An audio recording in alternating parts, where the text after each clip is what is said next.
बऱ्याचदा ना लोक कुणाला तरी इम्प्रेस करण्यासाठी पण पुस्तकं वाचतात. मला असे बरेचसे मेसेज किंवा कमेंट्स येतात की मला नाही या मुलीला इम्प्रेस करायचं आहे तर मी कुठलं पुस्तक वाचू. पुस्तक वाचायला की अरे काहीतरी वेगळं करतोय तो. थोडंसं लोक स्टेटस सारखं बघतात, स्टेटस वाढवण्यासारखं. ते पण मला वाटतं की ते थोडं अवॉइड केलं पाहिजे. कुणीच चुकीचा नसतो. प्रत्येक जण त्याच्या जागेवरती करेक्ट असतो आणि त्याला काही रिझन्स असतात की तो माणूस असा का वागतो. की जेव्हा समोरचा बोलतो तर बऱ्याचदा त्याला काही सोल्युशन नको असतं की मी प्रॉब्लेम मध्ये आहे आणि सोल्युशन सांग मला. त्याचं फक्त असं म्हणणं असतं की त्याला फक्त ऐकायचं असतं. बरोबर. मी पण फर्स्ट टाइम ऐकलं की रामायणामध्ये उर्मिला नावाचं पण कॅरेक्टर आहे. ओके. पुस्तक वाचून खरंच श्रीमंत होता येतं का? म्हणजे असं म्हणतात लोक की बाबा पुस्तक वाचा श्रीमंत व्हा वगैरे, पण खरंच होता येतं का? तुझं काय म्हणजे काय मत आहे त्याच्यावर? आपल्या सगळ्यांना योगेश पाटीलचा नमस्कार. आपल्या सगळ्यांचं स्वागत आहे 10 पट मोठी स्वप्न पाहणाऱ्या नव्या महाराष्ट्राच्या सगळ्यात इन्स्पिरेशनल पॉडकास्टमध्ये, ज्याचं नाव आहे श्रीमंत स्टुडिओ प्रस्तुत श्रीमंत व्हा विथ योगेश पाटील. मित्रांनो, आजच्या एपिसोडमध्ये आपण तृप्तीसोबत गप्पा मारणार आहोत की जिला पुस्तकं वाचायची खूप आवड आहे आणि तिने आजपर्यंत अनेक पुस्तकं वाचलेली आहेत. तिचं इंस्टाग्रामवरती रीडर्स डायस नावाचं एक पेज आहे की ज्याला 1.25 लाखपेक्षा जास्त लोक फॉलो करतात आणि या पेजच्या माध्यमातून ती लोकांना पुस्तकं वाचायसाठी इन्स्पायर करत असते. तर विचार करा की हे सगळे पुस्तकं वाचून तिला कितीतरी गोष्टी शिकायला मिळाल्या असतील आणि या सगळ्या गोष्टी आपण आजच्या या एकाच पॉडकास्टमध्ये पाहणार आहोत. तर हा पॉडकास्ट शेवटपर्यंत नक्की पहा आणि जर तुम्हाला आयुष्यामध्ये विचार, व्यक्तिमत्व आणि पैशाने श्रीमंत व्हायचं असेल तर आपल्या श्रीमंत स्टुडिओ या यूट्यूब चॅनलला सबस्क्राईब करायला विसरू नका. तृप्ती, तुझं आपल्या श्रीमंत व्हा या आपल्या मराठी पॉडकास्टमध्ये स्वागत आहे. थँक्यू सो मच योगेश, मला इथे बोलवल्याबद्दल. ओके. तर सगळ्यात आधी आम्हाला तुझी स्टोरी ऐकायला आवडेल. काय सांगशील? ओके. तर माझं नाव पूर्ण तृप्ती मुंडे आहे. मी महाराष्ट्रातल्या मराठवाडा भागातून येते, उस्मानाबाद, ज्याला आत्ता आपण धाराशिव असं म्हणतो. तर तिथेच मी माझी स्कूलिंग वगैरे कंप्लीट झालेली आहे. नंतर मी 11th-12th लातूरला गेले आणि नंतर पुण्यातच माझी इंजिनिअरिंग झाली. त्यानंतर काही वर्ष मी UPSC परसिव्ह केली, पण त्याच्यानंतर मग मी डिजिटल मार्केटिंगमध्ये जॉब स्टार्ट केला आणि कोरोनामध्येच मी माझं इंस्टाग्राम चॅनल चालू केलं होतं. मग त्यानंतर आता after 3 years I have 1,21,000 followers. आणि तुला पुस्तकांची आवड कशी लागली? पुस्तकं वाचायची आवड मला लहानपणापासूनच होती. शाळेत असल्यापासून माझे वडील पुस्तकं घरी आणायचे. आजोबांनी तर मला लायब्ररी लावली होती, त्यामुळे घरात भरमसाठ पुस्तकं असायची आणि मी तेव्हापासूनच पुस्तकं वाचायचे. नंतर शाळा कॉलेजनंतर ती आवड थोडीशी कमी जास्त झाली, पण जेव्हा मी UPSCची प्रिपरेशन करायला स्टार्ट केलं तर तेव्हा मला खूप पुस्तकं वाचावी लागायची. कारण आणि दुसरं माझ्यासाठी मनोरंजनाचं साधन पण नव्हतं आणि तेव्हा असं होतं की गोल अचीव्ह करायचं आहे, पोस्ट मिळवायची आहे, मग त्यासाठी मोटिवेशनसाठी मी खूप पुस्तकं वाचायचे. आणि नंतर आता जॉब करते तर मग मी अजून ती आवड डेव्हलपच होत गेली माझी. ओके. मला सांग की आजपर्यंत तू किती पुस्तकं वाचलेत? म्हणजे नॉर्मली जो माणूस असतो समजा तो हार्डली 4-5 पुस्तकं वाचतो, तू किती वाचलेली आहेत? या प्रश्नाचं उत्तर देणं खूप अवघड आहे योगेश, कारण की तसं मला खूप जण हा प्रश्न विचारतात, पण फ्रँकली स्पीकिंग मी कधी काउंट नाही ठेवला खरंच. म्हणजे उगाच मी पण एखादा आकडा सांगायला काय जातं, पण तरी मी कधी काउंट नाही ठेवला. पण जेव्हापासून मी इंस्टाग्राम चालू केलं आहे ना, मी स्वतःला एक टास्क देते की इयरली टार्गेट ठेवायचे की मी एवढी पुस्तकं वाचणार. तसं मग मी मागच्या वर्षी 25 बुक्स रीड करायचे एका वर्षामध्ये असं टार्गेट ठेवलं होतं. आणि आता मी या वर्षामध्ये 30 ते 35 तरी व्हावी असं टार्गेट ठेवलेलं आहे. सो बघू आता या वर्षाच्या शेवटी किती होतील वाचून. ओके. एका वर्षात 25 पुस्तकं, 30 पुस्तकं, एवढं? मला सांग की म्हणजे कसं असतं ना की नॉर्मल माणसांबद्दल बोलतोय मी, की आपण एखादं पुस्तक हातात घेतो आणि आपल्याला एक पुस्तक पण कंप्लीट करता येत नाही आणि तू 25-30 पुस्तकांबद्दल सांगते. तर मला याच्यावरूनच विचारायचं आहे की समजा हे जे पुस्तक आपण स्टार्ट करतो ते कंप्लीट करायसाठी काय करायला पाहिजे? ओके. पहिली गोष्ट तर एखादं पुस्तक सुरू केल्यानंतर पण संपत नाही, त्याच्या मागचे 2-3 कारणं मी सांगते. कारण की माझी पण बरीचशी पुस्तकं मी चालू करते आणि ती संपत नाही. तर बऱ्याचदा आपण रॉंग टाईमला रॉंग पुस्तक हातात घेतलेलं असतं असं मला वाटतं. म्हणजे आता सध्या मला गरज आहे की मी माझ्या करिअरमध्ये या माझ्या क्षेत्रामध्ये ग्रो केलं पाहिजे आणि तेव्हा मी कथा कादंबऱ्या वाचते. So it won't help me in my career. किंवा आत्ता मला गरज आहे की मला माझं मन शांत करायचं आहे, त्यासाठी मला थोडंसं मनोरंजन करायचं आहे आणि आता मी एकदमच सेल्फ डिसिप्लिन ओरिएंटेड पुस्तकं वाचते. तर त्यामुळे बऱ्याचदा ना लोकांचा पुस्तकं वाचण्यामागचा उद्देश जो आहे तो क्लिअर नसतो आणि ते असं बेभानपणे पुस्तकं वाचत सुटतात. कोणीतरी रिकमेंड केली, कोणातरी इन्फ्लुएन्स खाली येऊन पुस्तकं वाचतात. त्यामुळे होतं असं की तुमच्यावर बर्डन येतं पुस्तकं वाचण्याचं आणि वाचताना बर्डन येतं संपवण्याचं. पण प्रत्येक पुस्तक संपवावंच असं काही नसतं. जे पुस्तक तुम्हाला वाचताना आनंद होईल आणि प्लस तुम्हाला झेपेल सुद्धा त्यातला कॉन्टेंट, ते पुस्तक कंप्लीट होतं असं म्हणजे मला स्वतःला वाटतं. त्यामुळे पुस्तक विकत घेताना आणि वाचताना चूज जे तुम्ही करतात ना, इट इज व्हेरी इम्पॉर्टंट की तुम्ही कुठल्या रिझनसाठी पुस्तकं वाचतात. So once you start reading in that direction ना, तुम्हाला पुस्तक संपवल्याशिवाय नोबडी कॅन स्टॉप यू असं मला वाटतं. म्हणजे की आपण ज्या स्टेजला आहोत, लाईफच्या ज्या लेवलला आहोत, त्या लेवलनी पुस्तकं वाचले पाहिजेत. करेक्ट. आणि दुसरी गोष्ट म्हणजे की ते आपला वाय क्लिअर असला पाहिजे की आपल्याला पुस्तक का वाचायचं. Exactly, right. दुसरं रिझन असं आहे पुस्तक सुरू केल्यापासून कम्प्लीट न होण्यामागचं, की तुम्ही एखाद्या पुस्तकापासून खूप एक्सपेक्टेशन्स ठेवता की मी हे, मोस्टली मोटिवेशनल पुस्तकांच्या बाबतीत हे खूप होतं की मी हे पुस्तक वाचायला चालू करेल आणि संपलं पुस्तक की मी असं एकदम ऑलटुगेदर एक डिफरंट माणूस बनलेला असेल, किंवा मला ते वाचताना असे खूप मोटिवेशनल अनेक्डोट्स मिळत राहतील, जे मला वाटतं खूप चुकीचं आहे. एखाद्या पुस्तकाकडून, एखाद्या लेखकाकडून जर तुम्ही एवढ्या सर्टन सेट ऑफ एक्सपेक्टेशन्स ठेवत असाल तर त्या एक्सपेक्टेशन्सच्या बियॉन्ड लेखक तुम्हाला काय द्यायचा प्रयत्न करतोय हे तुम्ही कंटेम्प्लेट नाही करू शकत. मग त्याच्यामुळं पण मला वाटतं बऱ्याचदा पुस्तकं वाचायला पण चालू तरी करतो पण संपत नाहीत. मग अशा वेळी वाचता वाचता झोप येणं आणि मध्येच सोडून देणं, एखादं पुस्तक 2 महिने वाचणं, अशा गोष्टी होतात असं मला वाटतं. ओके, म्हणजे महत्त्वाच्या 3 गोष्टी आहेत. सगळ्यात पहिली गोष्ट म्हणजे की आपण लाईफच्या ज्या स्टेजला आहोत, ज्या लेवलला आहोत, त्या हिशोबाने पुस्तक निवडायला पाहिजे. त्यानंतर दुसरी गोष्ट म्हणजे आपला वाय क्लिअर असला पाहिजे. आणि तिसरी गोष्ट म्हणजे आपण जास्त अपेक्षा नाही ठेवल्या पाहिजे. आपण फक्त प्रोसेस एन्जॉय केली पाहिजे. Okay, right. आणि मग त्यानंतर मला सांग की आजकाल काय झालं ना, की आजकाल लोकांकडे टाइम नाही. आपण पाहतो की शॉर्ट्स वगैरे जास्त व्हायरल होतात. लोक दिवसभर म्हणजे शॉर्ट्स पाहत टाइमपास करतात, रील्स पाहत बसतात. आता मला पुस्तक वाचायचं आहे समजा, परंतु माझी अशी अपेक्षा आहे की मला ते पुस्तक लवकर संपवायचं आहे. तर मग असं वाचण्याची स्पीड वाढवायसाठी काही आयडिया आहे का तुझ्याकडे? ओके, तेच या प्रश्नाचं उत्तर आपण जो आधी विचारला त्याच्यामध्येच आहे की जसं की मी सांगितलं बऱ्याचदा की आपण रॉंग पुस्तक चूज करतो रॉंग टाईमला. तसं राईट टाईमला राईट पुस्तक कसं चूज करायचं, तर सर्वात महत्त्वाचं म्हणजे जर कोणी बिगिनर असेल तर त्यांना मी सांगेल की तुमची आवड कशात आहे, कुठल्या टाईपची पुस्तकं वाचण्यात आहे ना, हे तुम्ही स्वतः डिस्कवर केलं पाहिजे. त्यासाठी तुम्ही स्वतः बुकशॉपमध्ये जा, वेगवेगळी पुस्तकं चाळा, त्याचं बॅक कव्हर वाचा, इंडेक्स असेल तर तो वाचा, एखादं दुसरं पान तिथे बसून वाचा. त्यामुळे तुम्हाला कळेल की अरे हां, मला ना हे आवडतंय तर मी हे वाचू शकतो. आणि घरी घेऊन जा आणि ते पुस्तकं वाचायला चालू करा. याच्याने काय होते, एक तर तुमची पुस्तक वाचायची म्हणजे सवय कशी डेव्हलप होते की हळूहळू तुम्हाला त्यातला कंटेंट ना समजायला लागतो. आणि दुसरं म्हणजे मला असं वाटतं कन्सिस्टन्सी, सातत्य. Consistency is the key. एखादं पुस्तक जर तुम्ही रोज वाचत असाल, 1 पान, 2 पान, 3 पान, हळूहळू लाईक अर्धा तास, पाऊण तास असं तुम्ही वाचत असाल तर आवड डेव्हलप होते. एक एक्झाम्पल देते मी तुम्हाला की जिमला तुम्ही जर 1च दिवस गेलात किंवा फक्त 7 दिवस गेलात तर लगेच तुमचं वजन कमी होत नाही किंवा लगेच फिटनेस गेन होत नाही. Consistency is the key.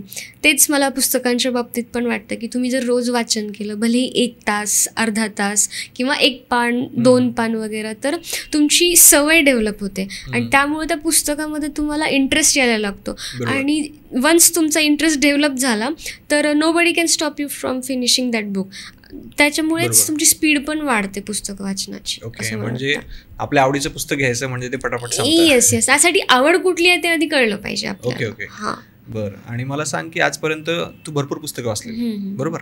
आता मी ना तुला वेगवेगळे आस्पेक्ट सांगेल म्हणजे लाईफचे, तर त्याच्या प्रत्येकाबद्दल तुला पुस्तक वाचून काय लर्निंग मिळाली. फर्स्ट आहे की सपोज मनी, पैसा. तर अगेन इथे मला एका पुस्तकाचा रेफरन्स आठवतो, पैशाचे मानसशास्त्र. आणि दुसरं एक psychology of money. Yes, right. मी ते मराठीमध्ये वाचलेलं आहे. आणि दुसरं म्हणजे मला अजून एक रेफरन्स आठवतो, संपत्ती व आनंदाचे रहस्य, नवल रविकांत. तर याच्यामध्ये मनी ओरिएंटेड त्यांनी 2-4 गोष्टी सांगितलेल्या आहेत. त्यातली एकच मी सांगते, ती म्हणजे की पैसा हवा तेव्हा येईलच अशी गॅरंटी नसते. त्यासाठी तुमच्याकडे आधी एक बेसिक प्रूफ प्लॅन पाहिजे आणि त्याच्यामध्ये ते काम करण्यामध्ये तुम्हाला इंटरेस्ट असला पाहिजे. देन पैसा आपोआप तुमच्या पाठीमागे येतो असं मला वाटतं. म्हणजे आपल्याला पैशाच्या मागे धावायचं नाही, आपल्याला एखादी स्किल डेव्हलप करायचे म्हणजे आपोआप पैसा येईल. येस. ओके. आणि बिझनेस बद्दल काय सांगशील?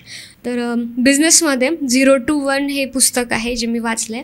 त्यामध्ये मी एक गोष्ट शिकली की जेव्हा तुम्हाला तुमच्या जीवावरती सोडलं जातं ना की आता तुलाच सगळं करायचंय, तेव्हा आपण best of the best things शिकतो. आणि हे बिझनेसमध्ये खूप लागू होतं, कारण की तेव्हा तुम्ही एकटे असतात आणि you are your own asset. नंतर मग कंपनी बिल्ड होते, पण सुरुवात ॲज अ स्टार्टअप जर करायची असेल तर तुम्हाला माहित पाहिजे की ओके मी करू शकतो, मला हे जमेल. हे मी 0 to 1 मध्ये शिकले. म्हणजे बॅकअप प्लॅन नसला पाहिजे. Only one thing to do. बरं. आणि पर्सनल डेव्हलपमेंटवर मला असं वाटतं की मी तिथे पण एक पुस्तक वाचलं होतं, डिसिप्लिन इज डेस्टिनी.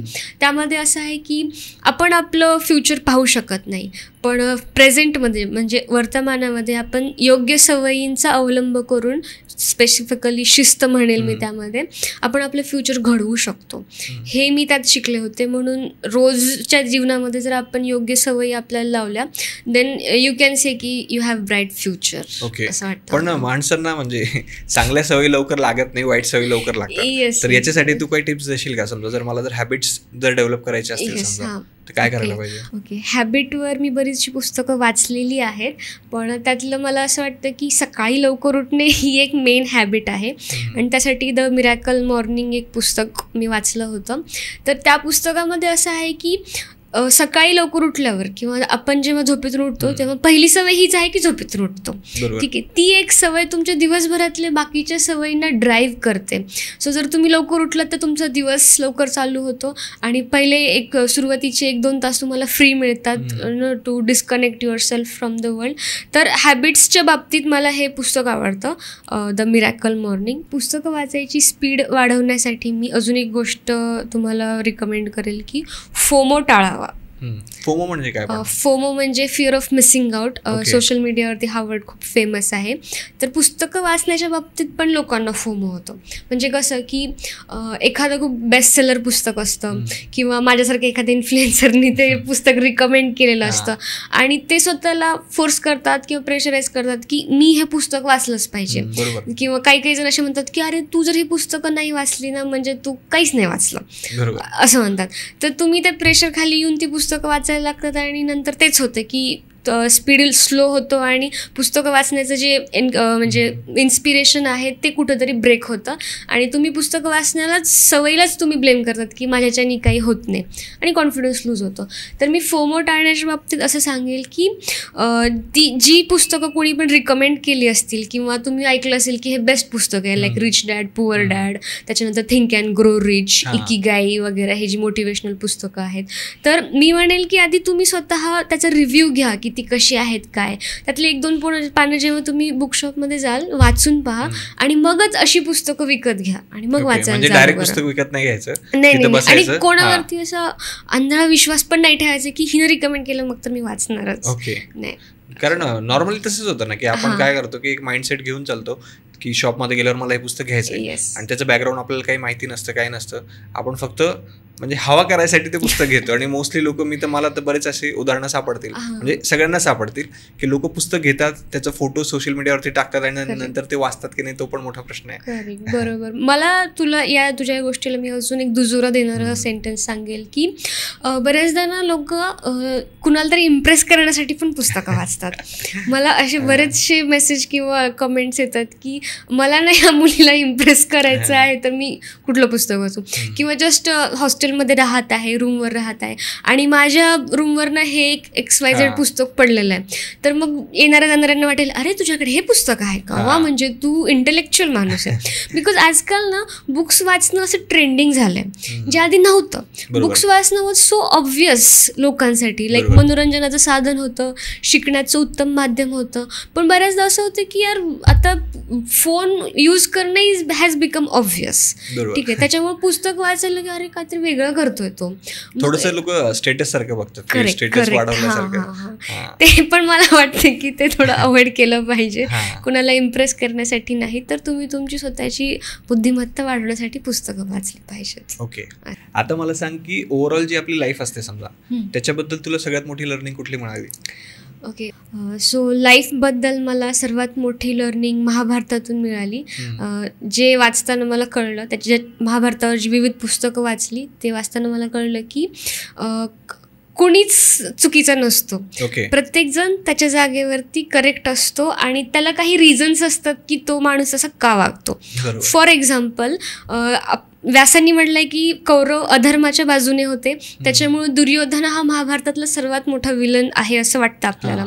पण जेव्हा तुम्ही त्याच्यावरती बरीच पुस्तकं वाचाल तुम्हाला असं कळेल की त्याची पण एक बाजू होती. तशीच शकुनी मामाची पण एक बाजू होती आणि पांडवांनी पण काही चुका केलेल्या आहेत. तर त्या सगळ्या महाभारताच्या पूर्ण सिनारिओवरून मला असं वाटतं की जेव्हा मला एखाद्या व्यक्तीचा राग येईल किंवा मला असं वाटेल की तो वाईट आहे किंवा तो माझ्या आयुष्यातलं विलन आहे, तेव्हा मी बसून विचार करते की नाही, त्याची पण एक अनटोल्ड स्टोरी आहे जी मला माहीत नाही, आणि बिकॉज ऑफ दॅट स्टोरी तो माणूस तसा रिॲक्ट करतो आहे. त्यामुळे महाभारतामधून तुम्ही जीवनाचं पूर्ण सार शिकू शकतात असं मला वाटतं. म्हणजे देर इज कुठलाच प्रॉब्लेम असा एक्झिस्ट नाही करत ज्याचं उत्तर महाभारतामध्ये नाही आहे.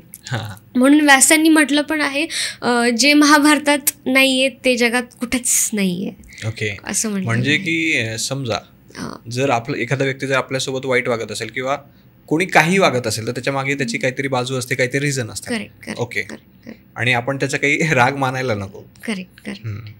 बरं, आता मला सांग की तू अनेक पुस्तकं वाचलेली आहेत, मग तू काही लोकांच्या बायोग्राफीज पण वाचलेल्या असतील, तर तुझ्या म्हणजे सगळ्यात आवडती बायोग्राफी कोणाची आहे? मी APJ अब्दुल कलाम यांचं विंग्स ऑफ फायर वाचले, जी ॲक्च्युली ऑटोबायोग्राफी आहे आणि ती शाळेत असताना मी वाचली होती, शाळेतल्या लायब्ररीतून इश्यू केली होती. पण रिसेंटली मी बऱ्याच जणांच्या बायोग्राफीज वाचलेल्या आहेत. मुकेश अंबानी, त्याच्यानंतर स्वामी विवेकानंद, रिसेंटली शहीद भगतसिंग यांची जेल डायरी ते एक पुस्तक वाचलं होतं, ज्यामध्ये त्यांनी स्वतः भारताचे जे विविध लेखक आहेत ना त्यांची जी बेस्ट पुस्तकं आहेत त्या पुस्तकावर त्यांचं मत काय आहे भगतसिंग यांचं, हे त्यांनी जेलमध्ये असताना एका पुस्तकामध्ये लिहिलं होतं.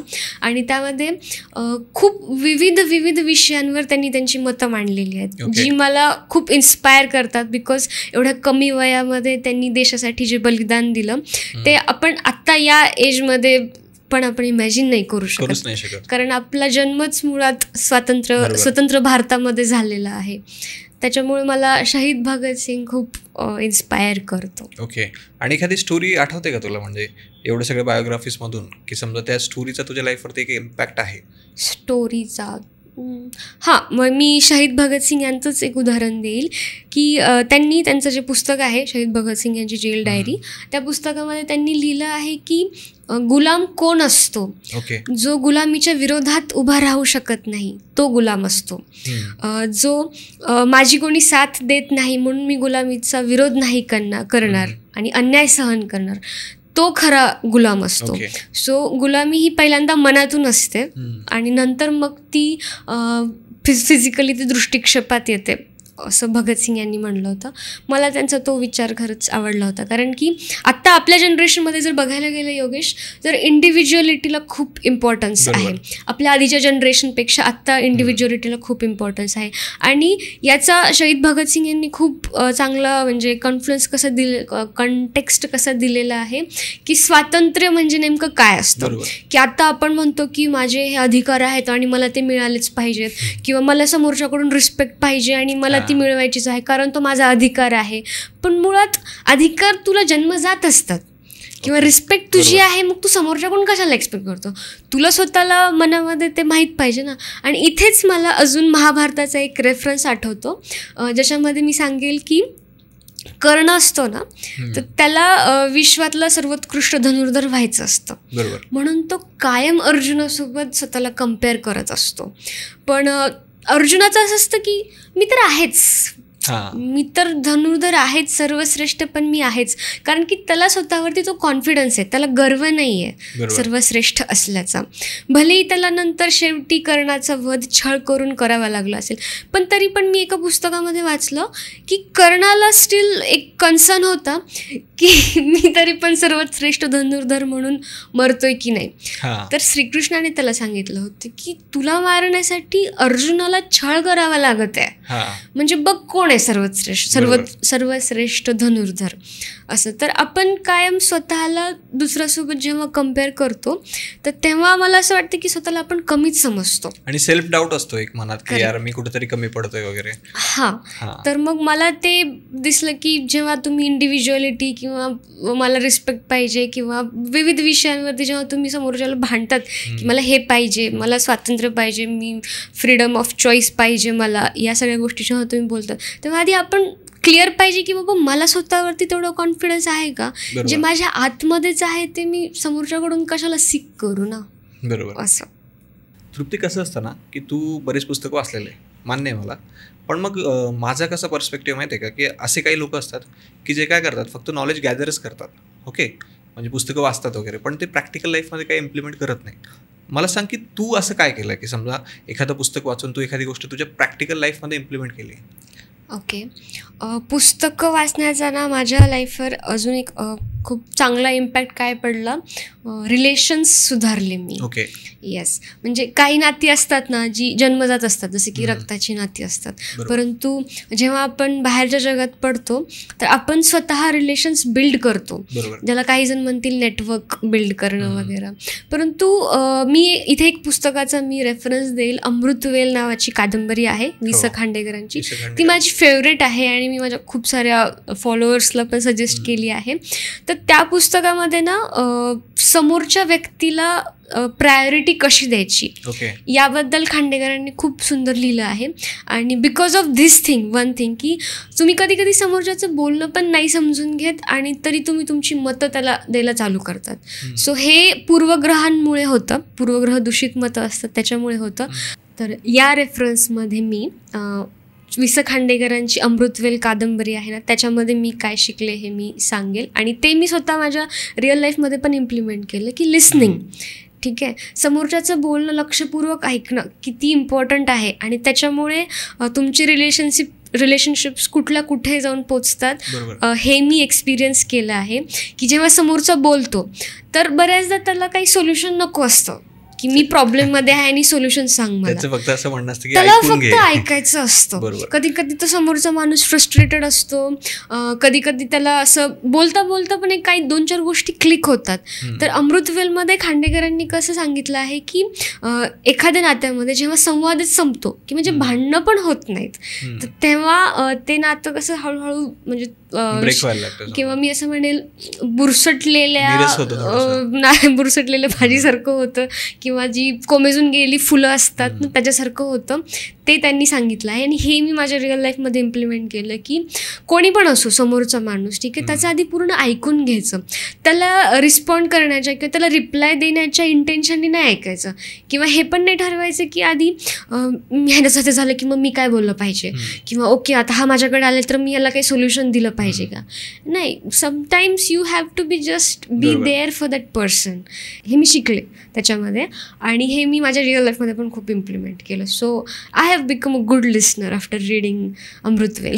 ओके, म्हणजे ऐकून पण घेतलं पाहिजे, असं काही नसतं की समजा प्रत्येक वेळेस रिप्लाय दिलाच पाहिजे किंवा सोल्युशन दिलंच पाहिजे, आणि जो ऐकून घेतो त्याला पण महत्त्व दिलं पाहिजे. करेक्ट. ओके, आता आमची जी ऑडियन्स आहे त्यांना तू काही बुक्स रेकमेंड करशील का, की सपोज असे 2-3 पुस्तकं की जे त्यांनी त्यांच्या संपूर्ण आयुष्यात एकदा तरी वाचलंच पाहिजे समजा. ओके,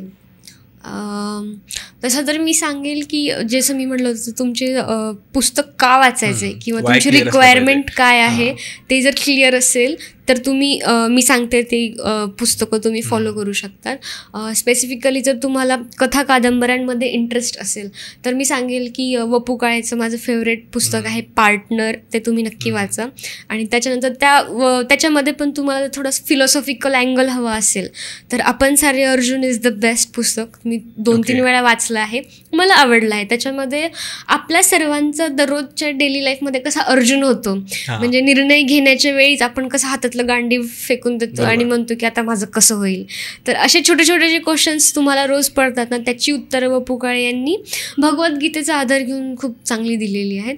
त्यानंतर तुम्हाला जर लव्ह स्टोरीमध्ये इंटरेस्ट असेल तर you are the best wife हे पुस्तक आहे, अजय पांडे यांचं आहे बहुतेक. तर ते पुस्तक तुम्ही नक्की वाचा लव्ह स्टोरीमध्ये. आणि हे अमृतवेल जे मी आत्ता सांगितलं ते पण बेस्ट पुस्तक आहे. आणि खांडेकरांचं पहिलं प्रेम हे पण लव्ह स्टोरीमध्ये वाचायचं असेल. त्यानंतर ऑटोबायोग्राफीमध्ये मी म्हणेल की विंग्स ऑफ फायर, अग्निपंख, किंवा मी गांधीजींचं पण वाचलेलं आहे, माझे सत्याचे प्रयोग. ते मी UPSC करताना वाचलं होतं आणि त्यासाठी मला असं होतं की गांधीजींवर खूप क्वेश्चन्स यायचे ना, त्यामुळं मला वाचावं लागायचं. ते पण मी वाचलं होतं. आणि त्यानंतर तुम्हाला जर ऐतिहासिक पुस्तकांमध्ये, ऐतिहासिक कादंबऱ्यांमध्ये इंटरेस्ट असेल तर मी म्हणेल की रणझुंजार नावाचं पुस्तक आहे. छत्रपती संभाजी महाराजांवर ते पुस्तक आहे. तर संभाजी महाराजांची तसं पाहायला गेलं तर कारकीर्द खूप छोटी होती, पण तरी पण त्यांनी तेवढ्या छोट्या कारकिर्दीमध्ये काय काय पराक्रम केले त्या पुस्तकामध्ये आहे.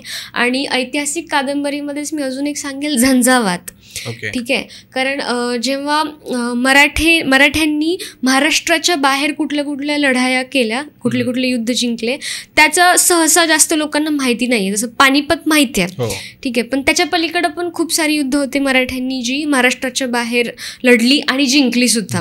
ते त्या पुस्तकामध्ये आहे, झंझावात. त्यानंतर सेल्फ इम्प्रूव्हमेंटसाठी मी तुम्हाला सांगेल की हॅबिट्स ओरिएंटेड मी पुस्तकं जास्त वाचणं रिकमेंड करेल. त्याच्यामध्ये लाईक ॲटॉमिक हॅबिट्स वगैरे हे तर खूप फेमस आहे आणि खूप लोकांनी वाचलेलं आहे. त्यामुळे मी नवीन सांगेल, discipline is destiny and the miracle morning, ही खूप खूप चांगली पुस्तकं आहेत.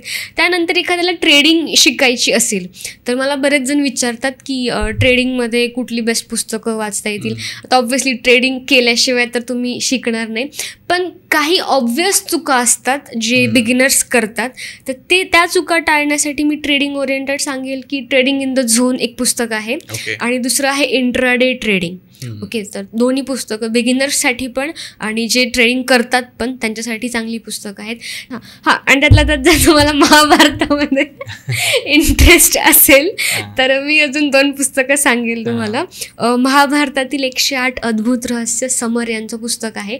त्यामध्ये लेसर नोन सिक्रेट्स सांगितलेले आहेत. म्हणजे आता ऑब्व्हियसली मी महाभारत खूप वाचते तर मग एखाद्याला वाटणार नाही की यार हे सिक्रेट आहे का नाही, पण ज्यांना फक्त ओव्हरऑल स्टोरी माहीत आहे ना, त्यांना जर काही डिटेल्स जाणून घ्यायचे असतील आणि त्याच्यामध्ये काही असं संस्कृत श्लोक वगैरे पण आहेत जे समर यांनी खूप छान एक्सप्लेन केले आहेत.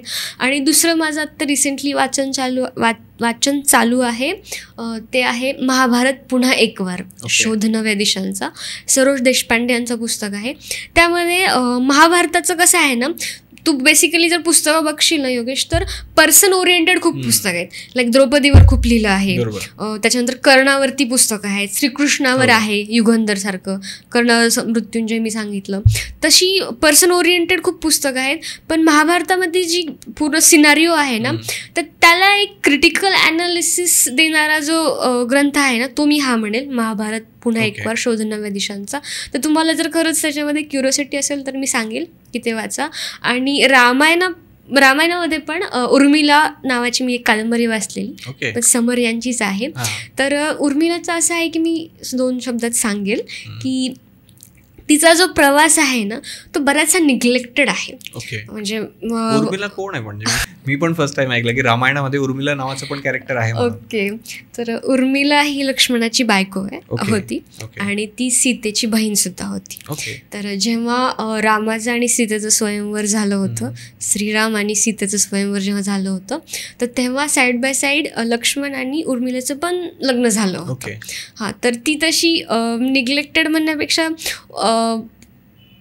निग्लेक्टेडच म्हणता येईल. हां, निग्लेक्टेड पर्सनॅलिटी आहे ती. आणि स्वतः वाल्मिकींनी पण रामायणामध्ये तिचा उल्लेख 1-2 वेळाच केला आहे. एकतर जेव्हा तिचं जेव्हा लग्न होतं लक्ष्मणासोबत तेव्हा, आणि दुसरं म्हणजे लक्ष्मण जेव्हा वनवासाला जातो राम आणि सीतेसोबत, तर तेव्हा फक्त उल्लेख केलेला आहे. परंतु तिचा प्रवास काय असणार आहे, आता लाईक आपल्या एजमध्ये लोक long distance relationship has become trend again. Like बऱ्याच जणांच्या लाईफमध्ये होतं लाईक लॉंग डिस्टन्स रिलेशनशिप. तर त्या काळात लक्ष्मणाचं आणि तिचं कसं लॉंग डिस्टन्स रिलेशनशिप होतं आणि तेव्हा तिचा तारुण्यातला एकांतवासाचा प्रवास काय होता ते खूप सुंदर लिहिलं आहे समर यांनी. आणि मी ती कादंबरी वाचली आणि मला खूप आवडली होती. त्याच्यावरती मी जेव्हा रील टाकली होती मला खूप चांगला रिस्पॉन्स मिळाला होता. तर I really love that book. त्यामुळे रामायणामध्ये मी अमित शांची पण एक सिरीज आहे इक्ष्वाकूचे वंशज म्हणून, तर ती पण आहे, पण ती मोठी आहे, ज्यांना जास्त वाचण्याचा इंटरेस्ट आहे. आणि उर्मिला इज बेटर. तर असं मायथॉलॉजीमध्ये मला आहे खूप इंटरेस्ट, त्याच्यामुळे मी वाचले उर्मिला असं. आणि तू भरपूर सारी पुस्तकं वाचलेली आहेत. आता तू इतक्या पुस्तकांची नावं सांगितली की अर्धे पुस्तकं मला पण माहिती नव्हते. तर मला थोडासा तुझा वाचकाचा पर्स्पेक्टिव्ह बघायचा आहे की समजा जर एखाद्याला लेखक व्हायचं आहे, समजा मला एखादं पुस्तक लिहायचं आहे, तर मी कोणत्या गोष्टींची काळजी घेतली पाहिजे समजा, तुला काय वाटतं? म्हणजे मला असं वाटतं की लिहिण्याआधी ना खूप वाचलं पाहिजे. ओके, ही पहिली गोष्ट आहे. पहिली गोष्ट खूप महत्त्वाची. म्हणजे मला असं वाटतं हातात येईल ते वाचलं पाहिजे. आणि वाचन करताना ना जे हातात तुमच्या मटेरियल जे येतं, मग ते मॅगझिन असेल, एखादं दिवाळी अंक असेल, वर्तमानपत्र असेल आणि पुस्तकं कोणती पण असतील ना, तुम्ही ते जज नाही केली पाहिजे की हे माझ्या कामाचं आहे का नाही, जर लेखक व्हायचं असेल तर. हां, कारण की लेखकाचा पर्स्पेक्टिव्ह एवढा मोठा असला पाहिजे ना की त्याने वाचकाला काहीतरी दिलं पाहिजे. सो लिहिण्याआधी मी असं म्हणेन की एकतर तुम्ही वाचा, खूप वाचा, आणि दुसरं म्हणजे की तुम्ही कॉन्ट्रीब्यूट काय करताय. लाईक किती सारी पुस्तकं लिहिलेली आहेत, त्यातली किती सारी पुस्तकं लायब्ररीमध्ये तुम्ही बघाल की धुळखात पण पडलेली असतात. हां, तर मेक शुअर की तुमचं पुस्तक तिथं धुळखात नाही पडलं पाहिजे. तर आधी विचार ओके, तर त्यासाठी मी आधी म्हणेल की बऱ्याचदा असं दिसतं की जे लेखक असतात ना ते एकटं राहणं जास्त प्रिफर करतात. ठीक आहे, चिंतन मनन करतात. पण माझा पर्स्पेक्टिव्ह थोडं वेगळं आहे, कारण मी पण एक रायटर म्हणूनच जॉब करते. तर माझा पर्स्पेक्टिव्ह असा आहे की लोकांमध्ये जास्तीत जास्त राहिलं पाहिजे. हां, जे तुम्ही पुस्तकामध्ये वाचता ते एक आयडियलिस्टिक ओरिएंटेड नॉलेज असतं, पण रिअल लाईफमध्ये लोक कशी वागतायत, त्यांचं प्रॅक्टिकल लाईफ जगण्याचा पर्स्पेक्टिव्ह काय आहे, मला वाटतं ते लेखकाने त्याच्या पुस्तकातून मांडलं पाहिजे. आणि चौथी गोष्ट आहे ते शिस्त. Trust me, being a writer, discipline is very very very important. कारण आर्टिस्ट लोकांचा ना, स्पेसिफिकली रायटर लोकांचा मला असं एक ट्रेड दिसतो, क्रिएटिव्हिटी खूप आहे, नॉलेज खूप आहे आणि स्किल्स तर भयंकर आहेत, पण डिसिप्लिन नाही आहे. मी स्वतः माझे काही शॉर्ट स्टोरीज लिहायला चालू केल्या होत्या आणि त्या आता कुठेच ब्रेक झाले ते लिहिणं. तर मागच्या वेळी आय नो बरेच जण देतात, टाईमचं एक्सक्यूज देतात की टाईम नाही भेटत वगैरे, पण मला असं वाटतं की दिलं पाहिजे. तू 1 तास बस आणि सांग ना स्वतःला की तू आता जे मनात येईल ते लिहिलं पाहिजे, किंवा तुझं हे टार्गेट आहे की ह्या म्हणजे टॉपिकवर पुस्तक लिहायचं आहे, तर स्वतःला ती शिस्त असली पाहिजे की यार मी रोज लिहिलं पाहिजे, आणि त्याच्या आधी ऑब्व्हियसली वाचलं पण पाहिजे. त्यामुळे मी ह्या 2-4 स्टेप्स रिकमेंड करेल जर तुम्हाला तुमचं पुस्तक लिहायचं असेल तर. थँक्यू सो मच एवढं सगळं नीट समजून सांगितल्याबद्दल. मला एक शेवटचा प्रश्न विचारायचा आहे तुला, की पुस्तक वाचून खरं श्रीमंत होता येतं का? म्हणजे असं म्हणतात लोक की बाबा पुस्तक वाचा श्रीमंत व्हा वगैरे, पण खरंच होता येतं का? तुझं काय म्हणजे काय मत आहे त्याच्यावर? तर हो, मला वाटतं की पुस्तकं वाचून श्रीमंत होता येतं, कारण याच्यामध्ये 2 गोष्टी आहेत. एकतर पहिली गोष्ट ही की श्रीमंत होणे ही एक प्रोसेस असते, ज्याच्यामध्ये तुम्ही एखाद्या गोष्टीमध्ये पैसा इन्व्हेस्ट करतात आणि देन त्याच्यातून जे तुम्हाला बेनिफिट्स मिळतात त्याच्या बेसिसवर तुम्ही श्रीमंत होतात. ही पहिली गोष्ट. आणि दुसरी म्हणजे श्रीमंत होणं म्हणजे नेमकं काय, की त्याची डेफिनेशन काय? एक्झॅक्टली, की तुम्ही फक्त मॉनिटरी बेसिसवर म्हणताय की तुम्ही इंटेलेक्च्युअल बेसिसवर पण म्हणताय. आणि मला असं वाटतं की बरीचशी श्रीमंत आणि सक्सेसफुल लोक पण पुस्तकं वाचतात. तर मग देर इज अ रिझन की खरंच तुम्ही पुस्तकं वाचून श्रीमंत होतायत असं मला वाटतं. ह्याच्यासाठी मी तुम्हाला माझं स्वतःचं एक्झाम्पल देईल. इंस्टाग्रामवर माझी जेवढी फॉलोईंग आहे, तर मी पुस्तकं वाचते, रिव्ह्यूज टाकते, लोकांना पुस्तकं वाचण्यासाठी एनकरेज करते, आणि त्याच्यासाठी मला जे कोलॅबरेटर्स येतात, जे अप्रोच करतात, काही बऱ्याचदा इंडिव्हिज्युअल ऑथर्स अप्रोच करतात, त्याच्यानंतर काही बुक पब्लिशर्स अप्रोच करतात, तर त्याच्यातून माझी अर्निंग होतेच. सो तो पण एक सोर्स ऑफ इन्कम होतो आणि श्रीमंत तर होताच येतं. आणि दुसरं असं पण आहे की जेव्हा तुम्ही तुमच्या काहीतरी स्ट्रगल चालू आहे, लाईक बिझनेस असेल, जॉब असेल, ओव्हरऑल लाईफमध्ये, आणि तुम्ही एखादं पुस्तक वाचत आहेत, मोटिवेशनल पुस्तक वाचत आहे किंवा कुठलं पण, तर पुस्तक वाचताना तुम्हाला एखादी गोष्ट जेव्हा हिट होते आणि ती गोष्ट तुम्ही तुमच्या बिझनेसमध्ये किंवा तुमच्या रिअल लाईफमध्ये जेव्हा तुम्ही इम्प्लिमेंट करतात आणि त्याच्यामुळे तुम्हाला जी ग्रोथ प्राप्त होते तर होतातच की मग श्रीमंत, त्यातून तर पैसे मिळतातच की. मग त्या पुस्तकाचं कॉन्ट्रीब्युशन आहे तुम्हाला श्रीमंत होण्यामध्ये पण, इंटेलेक्च्युअली ॲज वेल एज मॉनिटरी बेसिसवर. मला तर मजा आली तुझ्याशी गप्पा मारून. तुझा एक्सपिरियन्स कसा होता आजच्या पॉडकास्टबद्दलचा? मला फार मजा आली. पुस्तकांविषयी बोलायला मला कायमच आवडतं आणि त्याच टॉपिकवर बोलण्यासाठी तू मला इथे इन्व्हाइट केलंस, त्यासाठी ॲक्च्युली थँक्यू सो मच की मला एवढं बोलतं पण केलंस तू. So yes, it was a very good experience. Okay, thank you. Welcome. मित्रांनो, अजूनही तुम्ही हा पॉडकास्ट पाहत आहात म्हणजे या पॉडकास्टमधून तुम्हाला नक्कीच काहीतरी व्हॅल्यू मिळाली असेल. जर तुम्हाला हा पॉडकास्ट खरंच आवडला असेल तर या पॉडकास्टला लाईक करा. आणि जर समजा तुमचा एखादा मित्र किंवा मैत्रीण असेल की तुम्हाला असं वाटत असेल की त्या मित्राने स्वतःच्या आयुष्यामध्ये खरंच काहीतरी ग्रो करावं, तर त्या व्यक्तीसोबत तुम्ही हा पॉडकास्ट शेअर करू शकतात. आणि परत एकदा सांगतो की जर तुम्हाला आयुष्यामध्ये विचार, व्यक्तिमत्व आणि पैशाने श्रीमंत व्हायचं असेल तर आपल्या श्रीमंत स्टुडिओ या यूट्यूब चॅनलला सबस्क्राईब करायला विसरू नका. तर पुन्हा भेटूया पुढच्या पॉडकास्टमध्ये. थँक्यू.